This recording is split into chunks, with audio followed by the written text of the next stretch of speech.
Sir नमस्कार। Sir anaemia के बारे में कुछ जानकारी प्रदान करेंगे?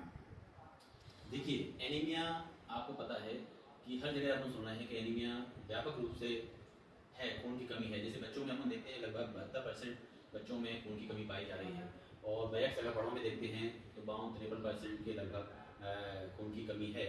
तो एनीमिया ये है कि खून में यदि हीमोग्लोबिन की मात्रा एक निश्चित मापदंड से कम हो जाती है तो विभिन्न अंगों में ऑक्सीजन की आपूर्ति नहीं हो पाती है। तो एनीमिया को भी अपने 3 उसमें डिवाइड किया है, माइल्ड, मॉडरेट एवं सीवियर। एनीमिया के क्या क्या लक्षण हैं, इसके बारे में थोड़ी जानकारी प्रदान करें।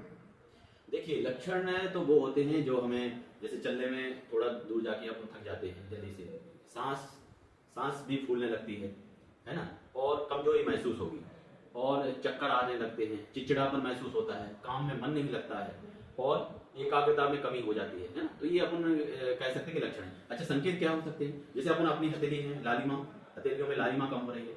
अगर पलक में यहाँ देखें तो यहाँ भी अपन को व्हाइटपन महसूस होगा, है ना। और लगातार आपने देखा है कि पैरों में सूजन, नीचे जो है पीलियों में सूजन आने लगती है, तो उसमें गड्ढे पड़ने लगती है। और अगर टंग को अपन बाहर निकालें तो वो भी थोड़ा सा व्हाइट कलर की होने लगती है, हमें थोड़ा सा कम होने लगती है। दूसरा है कि हृदय की गति बढ़ जाएगी, क्योंकि हीमोग्लोबिन का स्तर कम हो गया है, तो टिश्यू को हीमोग्लोबिन पहुंचाना है, तो हृदय की गति भी बढ़ जाएगी। वो अपने नाखून भी लगभग टूटने लगते हैं या व्हाइट येलोपन हो जाता है। तो ऐसे अपन एनीमिया को पहचान सकते हैं। सर आयु के अनुसार एनीमिया दूर करने के लिए शासकीय स्वास्थ्य संस्थाओं में क्या क्या योजनाएं चलाई जा रही हैं, इसके बारे में थोड़ी जानकारी प्रदान करें। देखिए, भारत सरकार और अपने मध्य प्रदेश सरकार द्वारा एनीमिया को दूर करने के लिए हमारा चाहे आंगनबाड़ी केंद्र हो, उप स्वास्थ्य केंद्र हो, प्राथमिक स्वास्थ्य केंद्र हो, समुदाय स्वास्थ्य केंद्र हो, या हमारे जिला चिकित्सालय हो, तो हमारे यहाँ बेहद रूप से इसको ग्राम लेवल पर VHND के दिन जो ग्राम स्वास्थ्य पदार्थ समिति की बैठक भी होती है इस संबंध में, तो इसमें चलाया जा रहा है। मैं आयु वर्ग पे आता हूँ। जैसे कि आप जो बच्चे हैं 6 माह से लेकर और 5 साल तक के जो बच्चे हैं, उनको ये थेरापेटिक डोज हम दे रहे हैं। आयरन सिरप की 1 ml मंगलवार को और 1 ml शुक्रवार को, ये प्रति हफ्ते हम दे रहे हैं बच्चों को। और इसमें जो आयु वर्ग है 5 वर्ष से लेके और 9 वर्ष तक के जो बच्चे हैं, उनको हम गुलाबी गोली स्कूलों में दे रहे हैं। तो स्कूल में भी हमारा बाकायदा हमारी आशा जाती हैं वहाँ पर, और उनको दवाइयाँ भी प्रोवाइड कर रही हैं स्कूलों में, और जो नोडल टीचर हैं उनके स्कूलों में, उनके माध्यम से बच्चों को हर मंगलवार को ये दवाई खिलाई जा रही है, पिंक कलर की। अब मैं आता हूँ 10 साल से लेकर 19 साल के जो बच्चे हैं, उनको हम नीली गोली खिला रहे हैं, उनको भी प्रति मंगलवार को खिला रहे हैं, और स्कूल और आंगनबाड़ी दोनों में दे रहे हैं। स्कूल इसलिए कि स्कूल गोइंग है, जो स्कूल गोइंग नहीं है बच्चे, बीच में कभी ड्रॉप हो गए हैं, तो उनको हम आंगनबाड़ी में भी दे रहे हैं।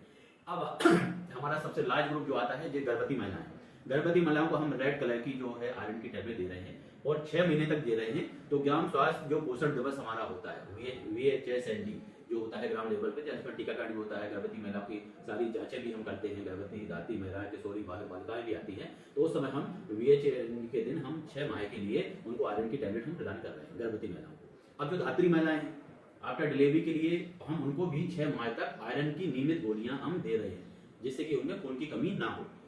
इसके बाद हम प्रजनन काल की ऐसी महिलाएं हैं जो गर्भवती और धात्री नहीं है, 20 साल से 49 साल तक की महिलाएं हैं, तो उनको हम साप्ताहिक गोली VHSND के दिन हम दे रहे हैं, जिससे कि उनको खून की कमी को रोका जा सके। सर जैसा कि आपने बताया है एनीमिया माइल्ड, मॉडरेट और सीवियर होता है, तो 6 माह से 5 वर्ष के बच्चों के लिए इन तीनों प्रकार के एनीमिया के लिए स्वास्थ्य संस्थाओं में किस प्रकार उपचार प्रबंधन किया जा रहा है? मयूर भाई, आपने बहुत अच्छा क्वेश्चन पूछा है। मैं आपको बताना चाहता हूँ, जैसे हमने आंगनबाड़ी में हम थेरापेटिक डोज तो दे रहे हैं, मंगलवार और शुक्रवार को 1-1 ml आयरन सिरप की डोज हम दे रहे हैं। आशा बहन जी दे रही है, आंगनबाड़ी भी हमारी बहन जी दे रही हैं, और हमारी AN है वो CHO उसको देख रहे हैं। दूसरा है कि आपने बताया कि अगर एनीमिया हो ही गया है किसी को, है ना, जैसे 7 ग्राम से अगर जो नीचे वाले हैं, तो वो तो सीवियर एनीमिया में आ जाते हैं, उनको हम सीधा ब्लड ट्रांसफ्यूजन हम करा लेते हैं यहाँ पर। इसके बाद अगर माइल्ड और मॉडरेट एनीमिया जो है, जो 7 से लेके 10.9 के बीच में रहेगा, तो उसके लिए हमारे पास है, जैसे 6 माह से लेके 12 माह का बच्चा है, तो हम 1-1 ml प्रतिदिन देंगे 2 माह तक, ठीक है, 1-1 ml। और अगर 1 साल से लेकर वो 3 वर्ष तक का बच्चा है, तो हम 1.5 ml मतलब 1.5 ml देंगे हम 2 माह तक प्रतिदिन। और अगर बच्चा 4 से लेके 5 साल तक का है, तो हम उसको 2 ml प्रतिदिन देंगे 2 माह तक, तो वो एनीमिया से बाहर आ जाएगा, एनीमिया मुक्त हो जाएगा बच्चा। जी। सर इसी प्रकार 5 वर्ष से 10 वर्ष के बच्चों को क्या उपचार प्रबंधन किया जा रहा है एनीमिया के लिए, इसके बारे में थोड़ी जानकारी दें। देखिए, मैंने बताया कि 5 साल से और 10 साल से कम वाले जो बच्चे हैं उनके लिए हमारे यहाँ पिंक कलर की गोली हम दे रहे हैं, वो स्कूलों में प्रोवाइड कर रहे हैं।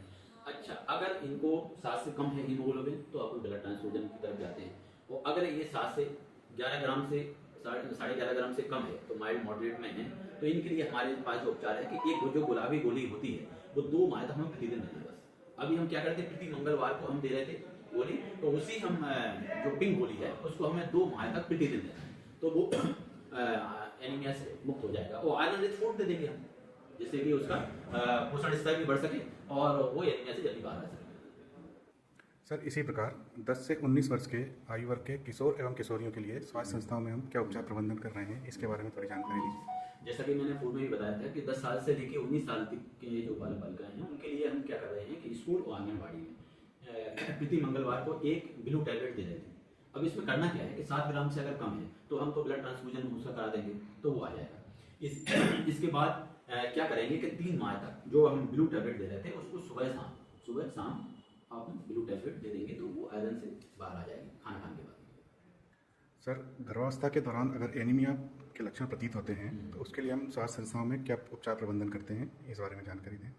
देखिए, गर्भावस्था के दौरान हमको कम से कम मिनिमम 4 ANC चेकअप तो कराना ही चाहिए स्वास्थ्य संस्थाओं में। और इसके बाद जो एनीमिया की बात आती है तो अगर 7 ग्राम से कम है तो हम तो सीवियर एनीमिया उसको मानते हुए और ब्लड ट्रांसफ्यूजन के बाद जो भी डोज देना है आयरन की वो देके उसको एनीमिया से दूर कर देते हैं। दूसरा है कि माइल्ड मॉडरेट, अगर उसका अल्प एनीमिया है, माइल्ड है, 10 ग्राम से लेके अगर 11 ग्राम के बीच में है तो उसको हम क्या करते हैं, चौथे माह से आयरन की 2 टैबलेट, और जब तक डिलीवरी ना हो तब तक हम चलने देते हैं, तो सुबह शाम हो जाता है तो वो उसका एनीमिया कवर हो जाता है। दूसरा है कि अगर मध्यम एनीमिया है और वो 7 ग्राम से लेके 10 ग्राम के बीच का है तो उसके लिए हमारे पास है आयरन सुक्रोज के इंजेक्शन, 3 से लेके 5 हम डोज उनको आयरन सुक्रोज लगाते हैं, और सुबह शाम आयरन की टैबलेट हम उसको जब तक डिलीवरी ना हो तब तक देते हैं। और आफ्टर डिलीवरी भी हमको 6 महीने तक ये उनको कंटिन्यू हम रखते हैं आयरन थेरेपी डोज।